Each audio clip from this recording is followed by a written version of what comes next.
Hi there, good morning. Welcome to Odessa, Florida. It's Wednesday again, which means it's time to spend a few minutes together to be encouraged from the scriptures. Thanks so much for stopping by. My name is John Tracy, and today I just want to direct your attention to three verses, Jesus Christ's own words in Matthew 28, verses 18 to 20, where he says this, "All authority in heaven and on earth has been given to me.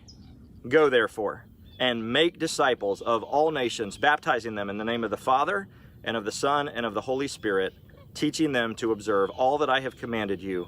And behold, I am with you always to the end of the age." There is just so much packed into those three verses known as the Great Commission that informs the missional purposes for our existence in the world as God's people. But we don't have a lot of time. So in the short time that we have today, I just want to think really about one word, that first word of verse 19 where it says, go. Go therefore and make disciples. So in light of the fact that Jesus has all authority, that he's worthy of all worship and praise and glory, in light of the fact that he lived perfect obedience and died on a cross, not for his sins, but for mine and yours, in light of the fact that he didn't stay dead, but he was gloriously raised from the dead just 3 days later and ascended into heaven, in light of the fact that he now offers eternal resurrection life to all who will trust and follow him by faith, in light of the fact that he provides his own Spirit's power in the hearts and lives of those people who will believe him by faith, so that we can experience life as God originally created and intended for us to experience. In light of the gospel and the authority that Jesus has to continue transforming the hearts and souls of more and more people to be converted as faithful followers of him, in light of all of that, we are to go. Now, you may already know that that original word behind the English word go is actually a participle, which means that more literally we would say, as you are going. So this isn't as much of a command as it is an assumption. In other words, in light of who Jesus is and what he's done in your life, of course you're going to go and make disciples. It's just the natural thing that we do as God's people. We go to proclaim the gospel. We go to baptize people in the name of the Father and the Son and the Holy Spirit. We go to teach people to obey everything that Christ has commanded us in the scriptures. This is just what we naturally do. And it's clear that when Jesus delivered this message to the original disciples on that mountainside, he wasn't telling them to just like hunker down right where they were and disciple each other. He was telling them to go and share this good news of the gospel everywhere they went until it had been literally spread to all of the nations, every single ethnic group.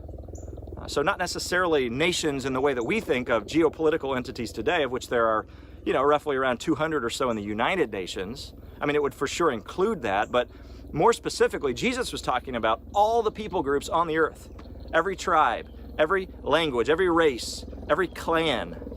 He was talking about what will result in what we see described in Revelation 5 and Revelation 7, every people and tribe and language worshiping God around the throne of the eternal future kingdom. And if every people group is going to be reached globally, then it has to start right where we are locally and individually. It has to start right where you and I live. And that's how it played out for those original disciples too. In Acts 1:8, the Spirit of God came to make them witnesses so that they would carry the gospel throughout their local community in Jerusalem, and then from Jerusalem go to Judea, and then from Judea to Samaria, and then to the ends of the earth, it says. So I just want to encourage you today, every single one of you that claim to be a follower of Jesus Christ, in light of who he is and what he has done for us, then this is, for every single one of us, our primary purpose today. As we're going anywhere, we go to make disciples. When we get up in the morning, before we ever walk out of the door of our homes, and life is already going for us right there where we live, in that house, with our spouse, with our kids, our roommate, whoever, we have one main purpose: to make disciples. So we proclaim the gospel with our words and with our lives in our homes. We lead those living in our homes to know Jesus, to trust him, to identify with him, to obey everything that he has commanded us. And then when we step foot out of our houses or our apartments or our dorm rooms or whatever else, when we head off to work or school or wherever else we're going, we carry in the forefront of our minds this first, foremost priority that is the reason for our existence: to make disciples of all people within our sphere of influence. It is what we've been commanded and commissioned to do by Jesus himself. There is no other purpose for our lives on earth that is to come before this one. This is why we have been filled with the Holy Spirit of God, for the distinct purpose of accomplishing this great mission of God, to go and make disciples of all people. And what an amazing opportunity and privilege. What a stewardship that has been entrusted to our care. It's nonstop. It's all day, every single day. It's everywhere I go, from the time I get up to the time that my head hits that pillow again. 7 days a week, 365 days a year. This is why God keeps giving me breath on the earth.